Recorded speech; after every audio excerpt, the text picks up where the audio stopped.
السلام علیکم۔ آپ کے اپنے چینل ناولز لائبریری میں آپ سب کا تہہ دل سے خوش آمدید کرتی ہوں۔ ہماری ناول کا نام ہے غم عشق کے حصار میں، مصنفہ عبیرہ حسن۔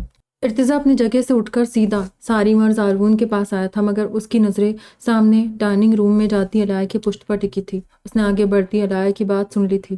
اس بات سے انجان کے لاؤنج کے دوسرے سرے پر موجود گلاس ڈور کے پاس کھڑی زورین بھی اکمل صاحب کی علاء پر برہمی، عالیان کا غصہ اور پھر علاء کی سارم کو دی گئی ہدایت سن کر خاموشی سے لاؤنج کے دروازے سے ہٹ کر پچھلے آنگن کی طرف چلی گئی تھی۔ تم کیا برفانی علاقوں میں پائے جاتے ہو برفانی بھالو؟ زوجہ محترمہ نے تمہیں کیا چن کر نام دیا ہے Saarim? I like it. Irtiza پوری سنجیدگی سے علاء کی پشت کو دیکھتا بولا تھا، مگر اس کا لہجہ مکمل طور پر شرارتی تھا۔ وہ جب مجھ سے انیلا آپی کا ایکسیڈنٹ ہوا تھا تب بھابی جان نے روڈ پر ہی ایک زوردار تھپڑ جڑ کر مجھ سے اس سے بھی اچھے اور بہترین القابات سے نوازا تھا۔ سارم نے سر جھکا کر مجرمانہ انداز بتایا تھا۔ ارتضیٰ نے بمشکل لب بھیج کر اپنی مسکراہٹ چھپائی تھی، کیونکہ علاء کی برہم مزاجی سے وہ اچھی طرح واقف تھا۔ ہاں، اور بعد میں بھابی جان نے اسے برفانی بھالو کے علاوہ بندر، ریگستانی اونٹ اور گنڈا بھی کہا ہے، جو لوگوں کو کھلے عام مارتا پھرتا ہے۔ بقول بھابی جان کے لوگوں کو مار مار کر بددعائیں سمیٹنے والے کی صورت پر ایسی فٹکار برستی ہے، اور پھر کل ہی اسے زرافے کا فریش ٹائٹل چچا جان کے سامنے دیا ہے۔ ویسے بھیا، بھابی جان اور اشال کو اس دنیا میں آپ سے حسین کوئی بھی نہیں لگتا۔ آپ تو پھر بھابی جان کو پیارے ہو چکے ہیں، مگر میرے بیچارے زر کی بدقسمتی کہ وہ اشال کے ہاتھ لگائے۔ اب دیکھتے ہیں کہ اشال زر کا شمار حسین لوگوں میں کرتی ہے یا اب بھی اس کے لیے ارتضیٰ بھیا جیسا کوئی نہیں ہوگا۔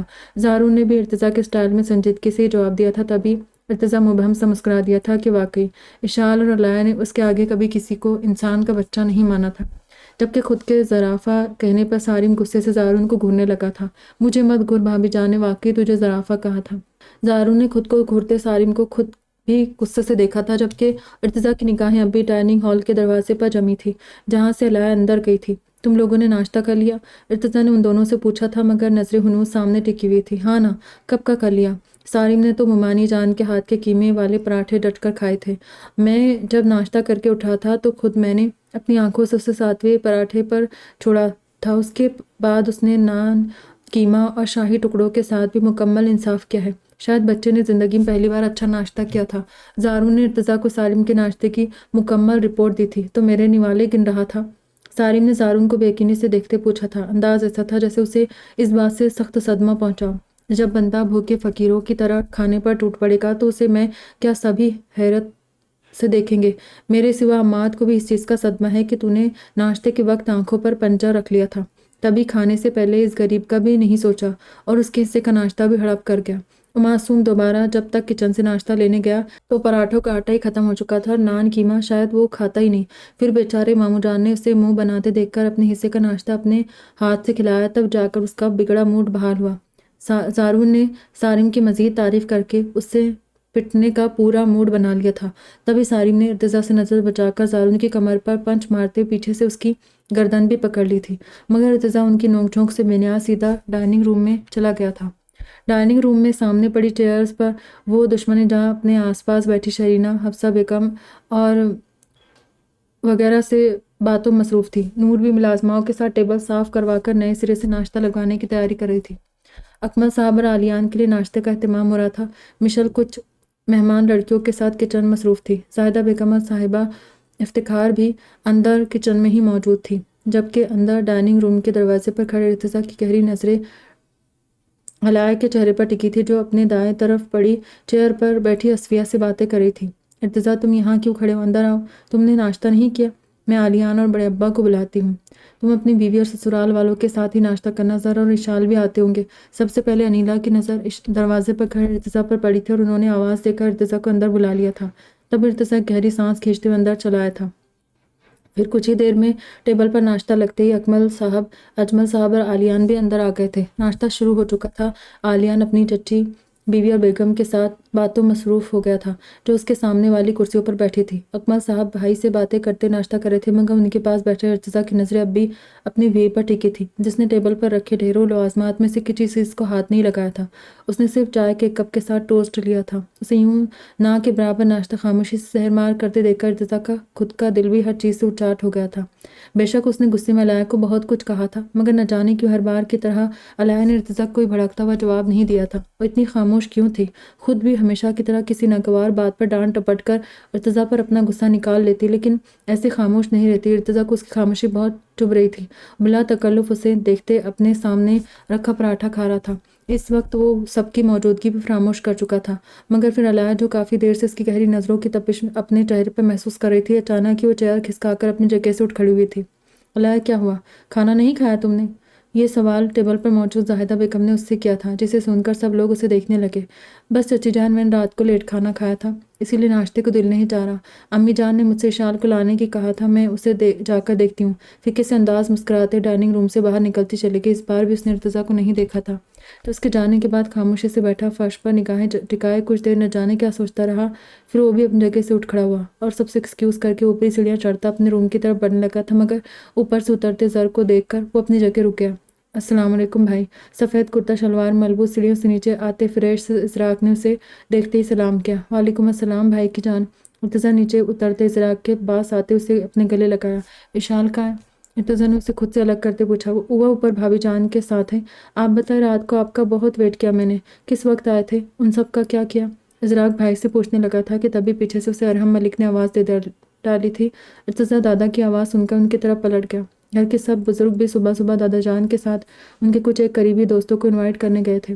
فجر کے بعد ناشتہ کر کے نکلے تھے اور اب واپس آئے تھے، جبکہ رکام ابھی کچھ دیر پہلے ہی سجنے سنورنے کے لیے وسیم، عزیر اور اجد لوگوں کے رنگیلے مزاج کے رشتہ دار لڑکوں کے ساتھ نہ جانے کون سے سیلون گیا تھا۔ وہ سبھی لوگ لاؤنج میں جا بیٹھے تھے۔ ارتضیٰ بھی ازراق کے ساتھ وہیں پہنچ گیا تھا۔ پھر اکمل صاحب کے ساتھ عالیان بھی کافی دیر ان سب کے ساتھ بیٹھ کر اپنے گھر روانہ ہوئے تھے، کیونکہ رات کی بارات تھی تو دن میں سب قدرے ریلیکس تھے۔ عورتیں اور تمام لڑکیاں اپنے اپنے روم میں کچھ دیر آرام کرنے کے لیے جا چکی تھیں۔ جس وقت اس کی آنکھ کھلی، کمرے میں پھیلا ملگجا سا اندھیرا دیکھ کر اس نے ایک نظر اپنے اطراف میں ڈالی تھی۔ اپنے بیڈ پر پڑی سو رہی تھی۔ اف، یہ میں کیسے سو گئی؟ مسٹر ماڈل ابھی تک نہیں آئے؟ اب تو تقریباً آدھی رات ہو چکی ہوگی۔ شال نے بڑبڑاتے ایک زوردار انگڑائی لی تھی کہ تبھی اس کی نظر ایک طرف اس کے پہلو میں پڑے اپنے پنک کلر کے دوپٹے پر پڑی تھی۔ اس نے حیرت سے اپنا دوپٹہ اٹھا کر دیکھا، جو کہ اس کے ایک کندھے پر فکس تھا، مگر اب اس سے بالکل الگ پڑا ہوا تھا۔ یہ کس نے اتارا؟ دوپٹہ سمیٹ کر زر لب بڑبڑائی، پھر اس کی چڑھتی ہوئی نظر سائڈ ٹیبل پر رکھے جلتے لیمپ سے ہوتی ہوئی ٹیبل پر رکھی جویلری پر پڑی۔ اس بار اس کی آنکھیں مکمل طور پر کھل گئی۔ یہ اس کی جویلری تھی جو اس نے اپنے لہنگے کے ساتھ پہنی تھی، یعنی کسی نے اس کے دوپٹے کے ساتھ جویلری بھی اتاری تھی۔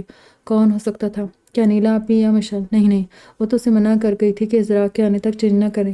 پھر یہ کس نے کیا؟ ایشان نے دوسری طرف کا لیمپ آن کرتے بے اختیار سوچا، اور تبھی اس کی نظر جوڑے کے بندھے اس کے لمبے بال بھی مکمل کھلے اس کی کمر پر بکھرے تھے، یعنی اس کی جویلری اور دوپٹے کو نیند کے دوران اسے الگ کر دیا گیا تھا، ساتھ ہی اس کے بالوں کو بھی کھولا۔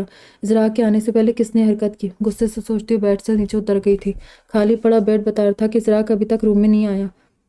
میں وہ منہ بنا کر سوچتی ہوئی چادر کو ہٹا کر بیڈ پر ویٹ ایریا سے باہر نکل گئی، مگر اچانک سامنے صوفے پر نظر پڑتے ہی وہ مارے حیرت کے اچھل پڑی تھی۔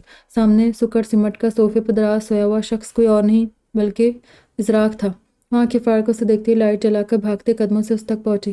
مسٹر ماڈل اٹھے، آپ کب آئے روم میں اور یہاں کیوں سو رہے؟ ازراق کو جھنجھوڑ کر ہلاتے بولی، اور تبھی صوفے پر دراز ازراق نے منہ پر پڑی لائٹ اور اشال کے جھنجھوڑنے پر اپنی خوبصورت گہری سرخ آنکھیں کھول کر اشال کو دیکھا تھا، مگر اس کی آنکھوں پر نظر پڑتی اشال دھک سے رہ گئی۔ کیا کچھ نہ تھا ان آنکھوں میں؟ واضح ناراضگی، غصہ، شکایت اور برہمی کے ساتھ شدید دکھ کا تاثر بھی۔ مسٹر ماڈل کیا ہوا؟ اس کی آنکھوں سے چھلکتی برہمی کو دیکھ کر اشال نے مری مری آواز میں پوچھا، مگر اسے جواب دیے بنا ایک جھٹکے سے اپنا بازو اس کے ہاتھ سے چھڑا کر اٹھ بیٹھا اور بنا اسے جواب دیے اندر کی طرف بڑھ گیا۔ اشال ازراق کے اس سرد جارحانہ رویے پر شاکڈ سی بیٹھی رہ گئی۔ پھر پھولوں کی اس چادر کے پیچھے غائب ہوتے ازراق کو دیکھتے وہ اپنی جگہ سے اٹھی تھی، مگر جیسے اس کی نظر صوفے کے اوپر لگے وال کلاک پر پڑی، ایک بار پھر وہ زور سے اچھلی تھی۔ آنکھ حیرت و بیکنی سے پھٹ گئی۔ کلاک میں آگے پیچھے بھاگتی سوئیاں صاف بتا رہی تھی کہ رات گزر چکی تھی اور یہ صبح کا وقت تھا، کیونکہ رات کو 11:30 بجے اس روم میں آئی تھی اور اب 9:30 بج رہے تھے، یعنی پوری رات گزرنے کے بعد دن بھی طلوع ہو چکا تھا، اور وہ سمجھ رہی تھی کہ اب تک رات ہو رہی ہے۔ یعنی ازراق کی برہمی کی وجہ یہ تھی، وہ اشال سے اسی لیے خفا تھا شاید کہ وہ خود تو پوری رات مزے سے بیڈ پر سوتی رہی اور ازراق رات بھر باہر بیٹھ کر اشال کی اس بے سود نیند پر کڑتا رہا جس نے اس کی ویڈنگ نائٹ برباد کر دی تھی۔ اس سوچ نے اشال کو افسردہ کر دیا تھا۔ تبھی بے دلی سے چلتی دوبارہ اندر بیڈ ایریا میں چلی آئی تھی۔ اس کے سامنے اٹیچ باتھ روم سے باہر آتے ازراق نے ڈریسنگ روم کا رخ کیا تھا اور اپنے کپڑے لے کر دوبارہ باتھ روم کی طرف بڑھ گیا تھا۔ اس بار بھی اس نے اشال پر نظر نہ ڈالی۔ اوہ نو، اب کیا کروں؟ میں رات بھر سوتی رہی اور میرا دوپٹہ جویلری سب مسٹر ماڈل نے۔ اور شٹ شٹ اشال، اگر یہ بات گھر میں آپ ہی سمیت اماں یا کسی کو پتہ چل گئی تو بہت جوتے پڑیں گے۔ مسٹر ماڈل کی برہم مزاجی بھی اسی وجہ سے۔ اگر ان کا پھولا ہوا منہ دیکھ کر کسی نے ان سے کچھ پوچھ لیا اور انہوں نے سب بتا دیا تو میری خیر نہیں۔ باہر جانے سے پہلے ان سے ایکسکیوز کر کے منانا پڑے گا، ورنہ تیرے حق میں بالکل اچھا نہیں ہوگا۔ بے چینی سے ہاتھ مسلتے ادھر سے ادھر ٹہل کر سوچے جا رہی تھی۔ پھر کچھ ہی دیر بعد نہا کر باہر آتا زر ایک بار پھر اسے نظر انداز کرتے ہوئے ڈریسنگ روم کی طرف بڑھ گیا تھا، اور وہ جو اتنی دیر سے ٹہلتے ہوئے اسے منانے کے لیے سوچ رہی تھی، ادراک کو دوبارہ ڈریسنگ روم میں گم ہوتے دیکھ کر خاموش کھڑی رہ گئی۔ کچھ ہی دیر میں وہ ڈھیروں خوشبوؤں میں بسا نقشک سے تیار ہو کر باہر آیا تھا، اور اشال فوراً اس کی طرف لپکی تھی۔ مسٹر ماڈل، مجھ سے خفا ہے آپ؟ میں جانتی ہوں میری غلطی ہے، رات کو میں نے آپ کا بہت انتظار کیا تھا مگر نہ جانے کیسے مجھے نیند آ گئی۔ پلیز مجھ سے خفا مت ہو۔ آپ کا یہ پھولا ہوا منہ دیکھ کر کسی کو پتہ چل گیا نا تو میری شامت آ جائے گی۔ آپ پلیز کسی سے کچھ مت کہیے گا۔ اذرا کا ہاتھ تھام کر لجاجت سے بولی تھی، مگر اذرا کو ایک مرتبہ پھر اس خودغرض لڑکی پر جی بھر کر طیش آیا، جو رات کو بری طرح اس کے جذبات کا خون کر کے اب بھی اس کی بجائے صرف اپنے بارے میں سوچ رہی تھی۔ اگر کسی کو اس کی بیوقوفی کا پتہ چل گیا تو اسے ڈانٹ پڑے گی۔ اس نے ایک بار بھی اپنے مسٹر ماڈل کے بارے میں سوچا نہیں تھا، جسے اس کی حرکت نے کس قد ہرٹ کیا تھا۔ غصے کی ایک تیز لہر اذرا کے اندر دوڑی تھی، تبھی اس نے اپنے ہاتھوں پر موجود اشال کے مہندی سے سجے خوبصورت نرم ملائم ہاتھ بری طرح جھٹک دیے۔ اشال کا لجاجت سے بھرا لہجہ بھی اذراک کے دل کو پگھلا نہیں سکا۔ تیار ہو جائے مسز اشال، اذراک ملک ابھی کوئی روم میں آ گیا تو میرے بتانے کی نوبت ہی نہیں آئے گی اور آپ کی پول سب کے سامنے خود ہی کھل جائے گی۔ پھر میں بھی آپ کی کوئی مدد نہیں کر سکوں گا۔ اندر ڈریسنگ روم میں آپ کے کپڑے ہیں، جا کر نہا لے اور چینج کر لے، اذراک نے سرد سپاٹ لہجے میں اسے مخاطب کیا تھا، اور اشال نے سخت روحاں سے انداز میں پلٹ کر اس کی پشت کو دیکھا تھا، جو اپنی بات مکمل کر کے اب سائڈ ٹیبل پر رکھا اپنا فون اٹھاتے ہوئے اس میں گم ہو گیا تھا۔ مرے مرے قدموں سے چلتی اندر ڈریسنگ روم میں گھس چلی گئی اور دن کی مناسبت سے ایک پرپل کلر کا سوٹ نکال کر نہانے باتھ روم میں گھس گئی۔ باتھ روم کا دروازہ کھلنے اور بند ہونے کی آواز سن کر اذراک نے پلٹ کر دروازے کو گھورا۔ اس بے پرواہ حسینہ نے اسے کل رات سے کتنا تڑپایا تھا اور اب بھی اسے اس بات کا ذرا احساس نہیں تھا۔ اس نے کڑ کر سوچا۔ کچھ ہی دیر بعد اشال نہا کر اپنے گلے بالوں کو جھٹکتے ہوئے باتھ روم سے آئی تھی کہ عین اسی وقت روم کا دروازہ نوک کیا تھا۔ اذراک نے آگے بڑھ کر دروازہ کھولا۔ گرین خوبصورت حجاب کے میچنگ سوٹ میں اس کے سامنے مسکراتے چہرے کے ساتھ علاء کھڑی تھی۔ السلام علیکم بھابی جان، صبح بخیر۔ اذراک نے مسکرا کر بڑی بھاوج کو سلام کرتے اندر آنے کا راستہ دیا۔ وعلیکم السلام سر بھائی، عشاء اٹھ گئی؟ میں آپ لوگوں کو ناشتے کے لیے بلانے آئی تھی، علاء نے سامنے نظر دوڑاتے پوچھا۔ جی بھابی جان، وہ اندر تیار ہو رہی ہے، شاید ریڈی ہو جائے تو آپ اسے لے کر نیچے آ جائیے گا، میں جا رہا ہوں۔ اذراک بولتا باہر نکل گیا تھا اور علاء اس بات میں سر ہلاتی ہوئی دروازہ بند کر کے اندر چلی آئی۔ پھر بیڈ ایریا کی طرف پہنچتے اسے اشال اندر ڈریسنگ روم سے نکلتی دکھائی دی۔ علاء اس کے بھیگے بھیگے سراپے کو دیکھ کر معنی خیز انداز مسکراتے اس کے گلے لگ گئی۔ گڈ مارننگ بیوٹیفل برائٹ، ماشاء اللہ بہت چمک رہی ہو۔ دکھاؤ، زر بھائی نے منہ دکھائی میں کیا دیا؟ علاء نے اشال کو گلے لگاتے پوچھا۔ وہ بھابی جان، وہ میں اشال جھجکتے خاموش ہو گئی تھی۔ جیٹھانی کو اپنی بیوقوفی کے بارے میں بتانے کا ارادہ کر چکی تھی، کیونکہ اسے اندازہ ہو چکا تھا کہ جو سوال ابھی اس سے علاء نے پوچھا ہے وہ نیچے اور بھی بہت لوگ پوچھیں گے۔ جبکہ اشال کے سامنے کھڑی علاء خاموش سوالی نظروں سے دیکھنے لگی۔ بھابی جان، وہ میں نہ جانے کیسے رات کو سو گئی تھی، مسٹر ماڈل کب آئے کب سوئے مجھے کچھ پتہ نہیں۔ میری آنکھ جب کھلی تو میں اشال علاء کو اپنی بیوقوفی کے ساتھ زر کا رویہ بتاتی چلی گئی۔ ساری بات سن کر علاء نے تعصب سے سر ہلایا۔ اشال، تم واقعی ابھی بالکل میچور نہیں ہو۔ اماں بابا کو ابھی تمہیں تھوڑا سا وقت مزید دینا چاہیے تھا۔ بے شک زر بھائی تم سے بہت محبت کرتے، مگر تم یہ بیوقوفیاں کرتی رہو گی تو انہیں تم سے ایسی ہی شکایتیں ہوتی رہے گی۔ ابھی وہ تم سے بس ناراض یا بدگمان ہوئے ہیں، جو کہ بالکل جائز ہے، مگر آگے تمہاری اس قسم کی لاپرواہی ان کی محبت کو شدید بیزاری میں بدل دے گی۔ تم دونوں کے رشتے میں تلخیاں پیدا ہونے لگے گی، جس سے تمہارے درمیان دوریاں بڑھ جائے گی۔ وہ تمہارے شوہر اشال، اب تمہیں خود سے پہلے ان کے بارے میں سوچنا پڑے گا۔ بہرحال تم بیٹھو، میں تمہیں اپنے فرینڈ کے دیے کنگن لا کر دیتی ہوں، انہیں پہن لینا، اور آپ ہی وغیرہ پوچھے تو انہیں بتا دینا کہ تمہیں زر بھائی سے منہ دکھائی ملے ہیں۔ سب لوگوں کے سامنے اپنی بیوقوفی کا قصہ لے کر مت بیٹھ جانا، اوکے؟ اور پلیز آج زر بھائی کے ساتھ ایسی کوئی حرکت مت کرنا۔ آج ارکام کی شادی ایفا پہ آ کر آنے والی ہے، مگر تم بھی یہی سمجھ لینا کہ تمہیں بھی آج ہی رخصت کیا گیا ہے۔ علاء نے دبے لفظوں میں اپنی نند پلس دیورانی کو سمجھانے کی کوشش کی تھی۔ بابا، دادا جان، پاپا، میں آپ لوگوں سے کچھ کہنا چاہتا ہوں۔ ارتضیٰ کی ٹھہری گونجدار آواز پر سب نے سوالی نظروں سے دیکھا۔ لاؤنج میں اس وقت سارے مرد حضرات موجود تھے۔ سراگ بھی خفا خفا سا بیوی کے ساتھ ناشتہ کر کے لاؤنج میں چلا آیا تھا، ارتضیٰ کے پاس بیٹھا تھا، جبکہ اشال مایوسی سے شوہر کی برہم صورت کو دیکھتے علاء کے ساتھ اوپر جا چکی تھی۔ کی گلے پتر بول۔ افتخار شاہ کے پاس بیٹھے ذوالفقار شاہ نے بیٹے کو اجازت دی تھی۔ ارحم ملک بھی خاموش نظروں سے پوتے کو دیکھنے لگے۔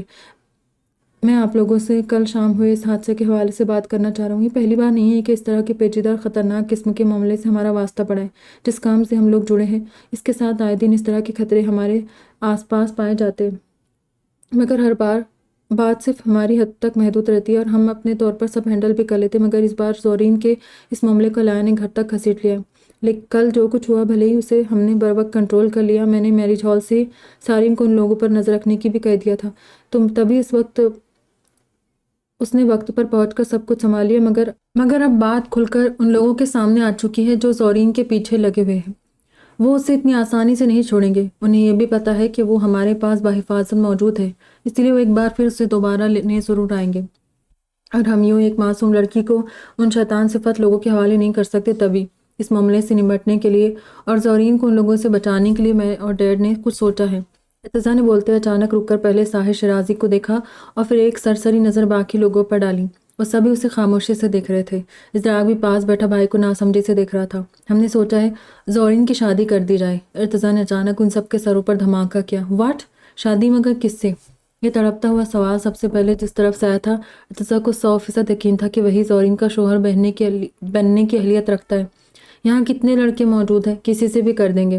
سب سے پہلے تو میری نظر میں سارم ہی موضوع ہے۔ ارتضیٰ نے اپنی مسکراہٹ چھپاتے ہوئے سامنے کھڑے زیب کو اس کے تڑپتے ہوئے سوال کا جواب دے دیا تھا، جسے سن کر ارتضیٰ کے دائیں طرف بیٹھے پانی پیتے سارم کو زور کا پھندا لگا تھا اور پانی پھوار کی صورت اس کے پاس بیٹھے زارون کے اوپر گرا تھا۔ ارتضیٰ نے بے ساختہ اپنی تیزی سے امڑتی مسکراہٹ کو ہونٹوں پر مٹھی جما کر چھپا لیا۔ کیا بھائی، آپ سب کو قربانی کا بکرا بس سارم نظر آتا ہے؟ سارم نے سخت برہمی سے خود کی کمر پر پنچ مارتے زارون کو گھورا تھا، جس نے خود پر کی گئی برسات کا بدلہ گھونسا مار کر سارم سے لیا تھا۔ کیوں؟ کیسی قربانی؟ شادی تو تم نے کرنی ہے نا، تو اس لڑکی سے کر لو، کیا مذائقہ ہے؟ ارتضیٰ نے جواب سارم کو دیا تھا، مگر اس کی مسکراتی نظریں سامنے کھڑے زیب پر ٹکی تھی، جو ضبط سے جبڑے بھیجے اپنے ساتھ کھڑے سیف کی بھی مسکراتی نظروں کے حصار میں تھا۔ نہ تو میری کتنی شادیاں سوچی ہوئی ہے آپ سب نے، جس کا جہاں دل چاہتا ہے میں رشتہ فکس کر دیتے۔ گستاخی معاف بھائی، مگر میں اس لڑکی سے شادی نہیں کروں گا۔ یہاں میرے سوا مزید تین لڑکے موجود ہیں، آپ ان میں سے کسی کے سر اسے باندھ دے۔ سارم نے ارتضیٰ کو جواب دینے کے ساتھ دوبارہ سے زارون کو تیش بھری نظروں سے گھورا تھا، جو اس کے کان میں سرگوشی کی صورت صحابیہ کا نام لیے جا رہا تھا، جبکہ ارتضیٰ کی نظریں اب سیف پر جم گئی تھی۔ بھائی، میں دن رات سارم برو کی شادی کے خواب دیکھتا ہوں اور شدت سے ان کی شادی کا منتظر ہوں، مگر آپ ان کی جگہ مجھے قربان، میرا مطلب میری شادی کی سوچ رہے ہیں۔ میں تو ابھی بچہ ہوں، میری شادی کیسے ہو سکتی ہے؟ توبہ توبہ، سیف نے بھی کان پکڑتے صاف جواب دے دیا تھا، جبکہ وہاں بیٹھے سب بزرگ ان بدتمیز لڑکوں کو گھورتے ہوئے ان کے فضول جواب خاموشی سے سن رہے تھے۔ بچے؟ آپ بچے ہیں؟ یعنی آپ بھی ابھی تک اپنے عماد کی طرح رات کو لوری سنتے ہیں اور دن کو چوں چوں ٹوائز سے کھیلتے؟ زارون کے پیچھے اپنے موبائل پر فیس بک سرفنگ کرتے ساتھ نے پھلجھڑی چھوڑی تھی۔ اتفاق سے اس وقت لاؤنج کے فرش پر بیٹھا عماد اپنی بڑی سی الیکٹرانک کار میں فر سے بنی سفید بطخ کو بٹھا کر ریموٹ سنبھالے بطخ کو لانگ ڈرائیو پر لے جا رہا تھا، مگر اس حادثے کی بات سن کر اس نے غصے سے بھائی کو گھور کر دیکھا، شدید تلملاتے اپنی کار کا ریموٹ اپنے ساتھ موجود انیلا کے بیٹے اسماعیل کو تھما دیا۔ میرے الیکٹرانک ٹوائز تمہیں چوچو ٹوائز لگتے ہیں؟ یہ سب کھلونے میں نے اپنے بچپن کی یادگار کے طور پر سنبھال کر رکھے، سمجھے؟ اور لوری میں نے کبھی بچپن میں نہیں سنی، تو اب کیا سنوں گا؟ میرے ٹوائز کے ساتھ میرے ایموشنز جڑے ہیں ساتھی، ان کو بیچ میں مت لانا، ورنہ آج سب کے سامنے میں منہ توڑ دوں گا تمہارا۔ عماد دونوں ہاتھوں کی آستینیں اوپر چڑھاتا ہوا سخت برہمی سے بولا۔ او یہ گدھے کے بچوں، یہاں کون سی پانی پت کی تیسری لڑائی کرنے لگے ہو؟ جاتے ہو دونوں یا اتارو جوتا؟ ارحم ملک کو اپنی سیریس باتوں کے دوران ان پوتوں کا یہ بلا وجہ کی چوچے لڑانا بالکل پسند نہیں آ رہا تھا، تبھی وہ بھڑک کر بولے تھے۔ عماد شکایتی نظروں سے دادا کو دیکھتا، جبکہ خود کو گدھا کہنے پر ارحم ملک بھی خفگی سے باپ کو دیکھنے لگے تھے۔ دیکھ لیا آپ نے پاپا، یہ عزت ہے میری اس گھر میں، مجھے ہر وقت چھیڑا جاتا ہے، اب میں جا رہا ہوں ہاسٹل، جس کا ذمہ دار یہ کمینہ سعدی ہوگا۔ عماد نے باپ کو غصے سے دیکھتے ہوئے آن کیا تھا اور تنفن کرتے ہوئے باہر چلا گیا تھا، تبھی لاڈلے بیٹے کو یوں روٹ کر جاتے دیکھ کر ارحم ملک نے بھی سعدی کو گھور کر دیکھا تھا۔